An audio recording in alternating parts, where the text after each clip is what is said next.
Myron, who killed JFK? It's a combination of three people: Italian Mafia, the CIA, and the Zionists. Why did they want to kill JFK? He was a good president, first Catholic. What do they have against him? Well, that's a complex question, but a lot of people wanted JFK gone. We'll start with the CIA. He threatened to smash it into a million pieces because he didn't like all of the rogue operations they had going on. It was a clandestine operation, and they were doing a bunch of things that he disliked internationally. And he didn't like Alan Dulles, the founder of the CIA. For the Mossad, so the Italian Mafia wanted him gone because they felt like they were betrayed. What ended up happening was JFK's father struck a deal with the Italian Mafia to rig the election out of Illinois to help him win a close election against Nixon. What ended up happening was they rigged the election, ensured that he won, because Illinois is obviously a very important state to win. And once JFK came into power and the administration took over, he appointed his brother, RFK, as the Attorney General. As the Attorney General, you're the chief law enforcement officer of the United States. You oversee the FBI, you oversee the Department of Justice, you oversee all the main investigatory agencies. The FBI and the Department of Justice led a probe into the Mafia, which they had been trying to avoid for a very long time. Why? Because Hoover was being blackmailed by Myron Gaines, head of the Jewish Mafia, which we're going to talk about them here in a second, and he had pictures of him in heels, and he was also homosexual, which back then was a big deal. You lose your clearance, lose your job, etc. So this is a big reason why the FBI was neutered when it came to investigating the Mafia and how they were able to kind of run with impunity for so long. But RFK brought the Mafia in, and not only did he bring them in to answer questions, he brought them in with television cameras all over the place. And this was obviously a big deal for them because they've been able to operate with impunity for so long. So it was sexual blackmail, like Epstein? Almost, yeah. Yeah.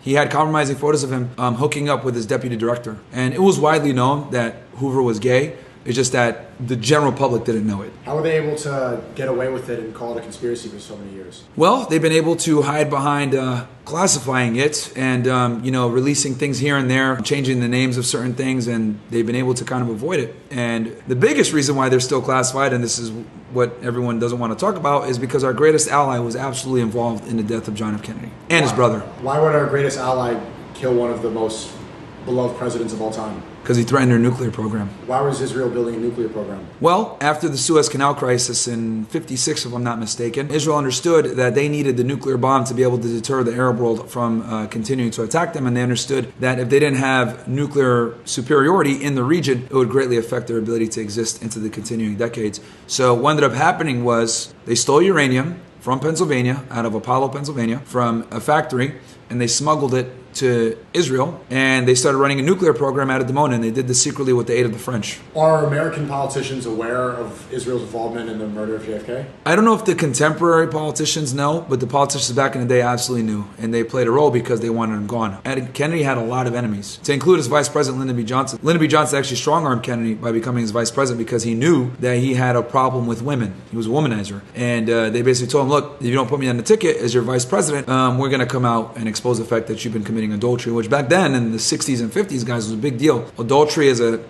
Catholic president would be a death sentence for his political career. Why would the Italian mob murder JFK if he was the first Catholic president? What did they have to gain from his murder? The ability to continue to do their crimes in secret. The Mafia, they call it the oath of silence, right? Omerta. And they thrive on people not knowing what they do. That's why it's literally called La Cosa Nostra, stands for our thing. And when they say our thing, they truly do mean that. Kennedy was, though he was Catholic, he was Irish. He wasn't Italian. So, when it comes to organized crime in the United States back then, and even to this day, you have to be of Italian descent to be a part of the Mafia. Now, the Jewish Mafia was able to work with the Italian Mafia because they were able to lend in financial assistance, and Myron Gaines was damn near like, the bankroll for it, alongside Bugsy Siegel. And they worked intimately together because Myron Gaines was crucial in getting Lucky Luciano out of prison in exchange for a deal with the Office of Naval Intelligence during World War II. But the long story short is Kennedy and his brother, most importantly RFK, compromised the Mafia by exposing their illegal activities to the American public, especially in television or on television.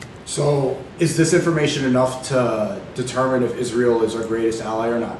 Well, I think the reason why they've been hiding it for so long is because it would clearly prove that they're not our greatest ally, and they've been involved in the assassination of a sitting president. I mean, I find it interesting how the only person that was able to capture the assassination on video was a Jewish Zionist named Abraham Zapruder. And then if you fast forward 40 or 50 years later, in September 11, 2001, who was there to document 9/11? More Jewish Zionists, and dancing at it as well. So I think if the American public understood that our greatest ally might not necessarily be our greatest ally, and that they're there at pivotal times in American history, documenting it for financial gain later on, because Abraham Zapruder sold that video for quite a bit of money in American dollars today, a couple of million. think he sold it for about 100 to 150K. And if you do that in today's dollars, somewhere around a million or two. I don't think the American public would want to continue to support our greatest ally anymore if they knew this stuff. How were they able to get away with it? It was televised. There was a big crowd in Dallas. How could they have, with a sniper and everything, what type of military, what did they use to get away with this? Well, the most important thing is to understand, number one, that Oswald was not the actual shooter. Oswald was a patsy, just like he said. He wasn't even there when all this went down. There were multiple shooters, I think 5 or 6 to be exact. I broke this down on a podcast of mine. But what you need to know is there were people on a grassy knoll, there were people in a book depository, and the shooters were put in a position where they waited till he got to a certain point, and then they started shooting, and it was basically a bloodbath from there. The magic bullet theory is a lie, and now it's put there to kind of build on the lie that there was a single shooter. But Oswald was not the shooter. And as a matter of fact, they knew this. That's why they had to kill him. And the person that went ahead and killed him, Jacob Rubenstein. Not Jack Ruby, Jack Rubenstein. And he confessed to his rabbi and to his doctor that he did it for Israel and for the Jewish people. Why would he need to kill a guy who killed a U.S. president for the Jewish people? Okay, Myron, who killed JFK? There were a bunch of different shooters on that day, but the shooters that I'll tell you guys that definitely you need to know about that they'll never tell you about are Jack Valenti and a guy named David Ferry. Why do they never tell us about them? Well, Jack Valenti is right there on Air Force One as Lyndon B. Johnson is being sworn in. He's right there in the corner. You see his eyes like this, and he's all sweaty and disheveled. It's because he had just assassinated a sitting U.S. president. He was the one that fired the kill shot. So who were the others involved if he was the one who shot? Well, David Ferry also shot at him as well, and the other guys shot from the book depository. They were CIA contractor guys. How many shooters were there? Roughly 6 to 8. All CIA? Pretty much. The weird thing with the CIA is they don't have actual employees. They have people that are contractors, people that are affiliated, people that are actual real employees. There's different types of employees within the CIA. So they were contracted by who? That's what's in the classified documents. Who do you suspect? I think it was a combination of multiple entities that wanted him gone, whether it was the Israeli intelligence component with the Mossad or the CIA themselves, because we know that they had an axe to grind with JFK, or the Italian Mafia as well, working together. And there's been many documented instances where the Mafia would work with intelligence agencies to do their dirty work for them. What names do you remember that are involved? Off the top of my head, the ones that they never talk about, Jack Valenti and David Ferry. They were the guys on the grassy knoll. And Jack Valenti was the one that fired the kill shot that blew his head open. Because when you look at the film, you can see the head go back like this. Clearly that shot came from the front, and then the head blew out the back. And I also find it interesting too because the most famous movie that documents all of this was a movie called JFK, directed by Oliver Stone. But then you dig a little bit deeper and you find out Oliver Stone's real name is Silverstein. Then you find out that the person that funded the movie JFK was a guy named Arnon Milchan, billionaire Jewish Zionist. Another fun thing, he was a part of the intelligence program that worked on covering Israel's unacknowledged nuclear program. So let me get this straight. The most important movie and the most popular movie that documents Kennedy's assassination in American culture is a movie that was funded by a Jewish Zionist billionaire that conveniently leaves out the Zionist angle, and he's a part of the intelligence program that Kennedy tried to stop with the nuclear program. So do you think Oliver Stone knew about this from the jump, or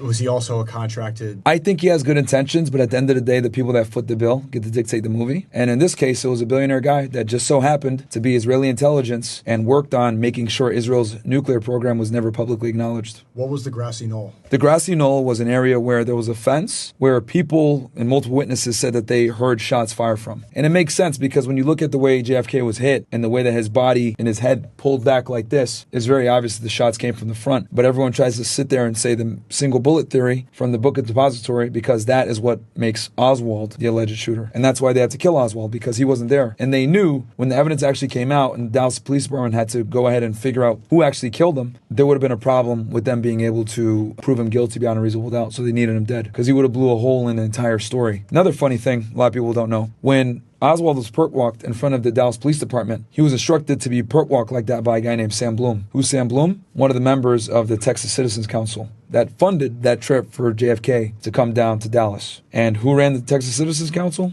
A bunch of Zionists from the B'nai B'rith, which Abraham Zapruder was also a member of. Abraham who? Zapruder, the guy that filmed the entire incident. The Zapruder film. That's the only video? It's the only video of the incident. The Zapruder film. So he was there at the perfect time to capture that historic moment. And then when Oswald is killed, he's walked in front of the Dallas Police Department against the instruction of the FBI, by the way, and he's shot by Jack Ruby. And the person that told the Dallas Police Department to move him was another Jewish Zionist. And who was Jack Ruby? Jack Ruby was also a Jewish Zionist, really named Jacob Rubenstein. He was the guy that killed Oswald, that couldn't let this secret get out as to who was really behind the assassination. And the other thing that's interesting that a lot of people need to know is that Jack Rubenstein admitted to his rabbi and to other confidentials or confidants that he did it for the Jewish people and for Israel. What was Lee Harvey Oswald's involvement? He was just a patsy. He was the fall guy. And this is going to sound crazy, but the Oswald that was at the movie theater when he was captured is not the same Oswald that they think worked at the book depository. Those multiple Oswalds. Did they get the right one? No. What happened to the real Oswald? The real Oswald wasn't even there. He wasn't at the book depository. And it kind of makes sense because why would they have the patsy who was supposed to take the blame for this that close to the actual event and compromise everything? He was told to go to the movie theater by someone else. And another reason why we know this is because when the police officer was shot, Tippett if I'm not mistaken, one of the witnesses that saw him get shot said that she saw two assailants running after he was shot. One of those guys was a dude named Lawrence. Who was Lawrence Howard? Lawrence Howard was actually one of the shooters on the book depository, CIA contractor. He was there when the Oswald, the fake Oswald, one of his body doubles, shot and killed J.D. Tippett, the Dallas police officer. And one of the witnesses that was there was a black woman. She actually said she saw two individuals running from the scene after Tippett was killed. The rabbit hole goes very deep with JFK. Do you think the JFK files will ever be released?